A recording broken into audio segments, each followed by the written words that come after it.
When I die, I want to go peacefully in my sleep, like my grandfather, not screaming in terror, like the passengers on his bus. Hi, friends. I'm Arthur Brooks. I'm a professor at Harvard University, and I'm the happiness columnist for The Atlantic, where I write how to build a life. Now, I don't ordinarily open these videos with a joke, especially a pretty dark joke like that, but I wanted to demonstrate something. What I did was, with that really short little joke, was to introduce an incongruity into your mind.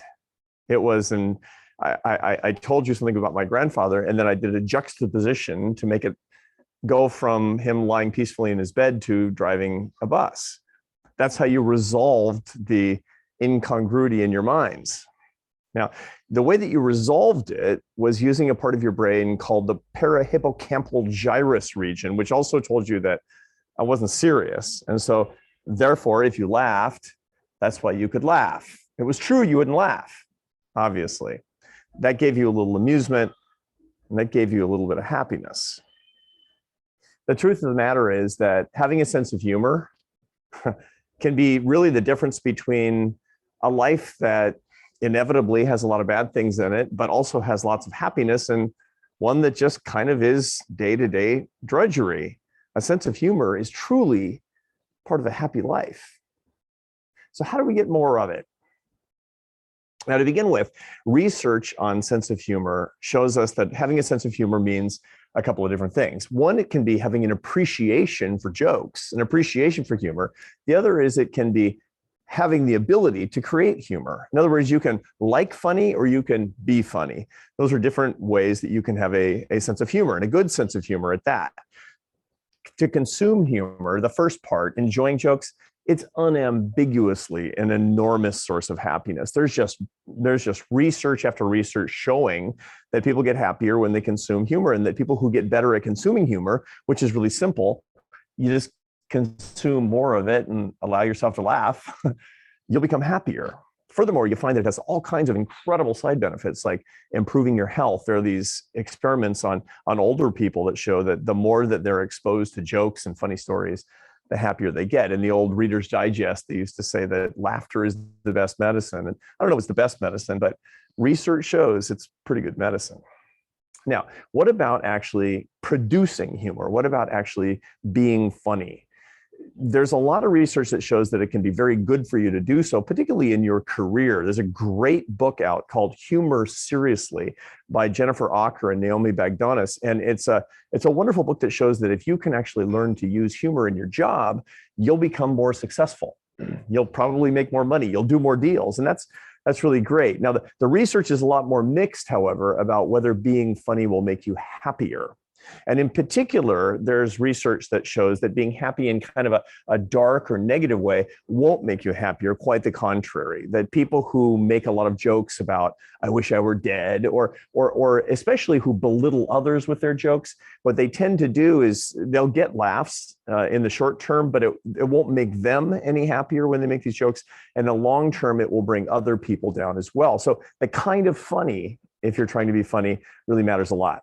Timing matters a lot too for your happiness and for the happiness of other people. So, for example, there's pretty interesting research that shows that you can make jokes about terrible situations and alleviate suffering, even by joking about things that are unfortunate that we're all going through together. So making fun of people who are suffering, not good. But if we're all suffering, it's something that you can do that can alleviate some of that suffering.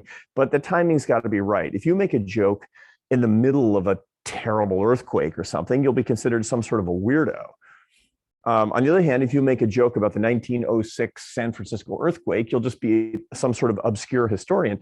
But if you get the timing right, somewhere in between, it can be really, really effective. So that's important to keep in mind too. But remember that negative and caustic humor never really brings happiness in the long run. So what can we learn from all this? How can we be happier? How can we use humor in a way that brings us more happiness? There are basically three lessons for all of us. Number one is to reject grimness. In our culture today, a lot of people use grimness as kind of a weapon. that, being offended by everything is a way that you can shut other people down. And when other people are just trying to lighten the mood, it might be inappropriate sometimes. And we should probably, obviously we need to watch that, but we should be more tolerant than we are of other people when they're simply trying to make other people laugh, when they're trying to make things better. Reject grimness. Don't participate in the war on jokes. That's number one. You'll be happier if you do that. Number two is enjoy humor more than trying to be funny. A lot of people spend a lot of their lives trying to be really funny people. Why? Because they want to be more popular. They think they'll be better liked, or maybe they think they'll be happier. But the truth of the matter is, it's a much better skill to like humor than to make humor. If you're funny, fantastic. Lucky for you. That's great. I'm happy for you. But a lot of those come from personality characteristics that most researchers find are relatively immutable. Furthermore, as I showed before, those things don't bring happiness per se. What brings happiness is loving humor, giving yourself permission to enjoy humor. You'll be a lot better off as a consumer than as a producer. And finally, stay positive.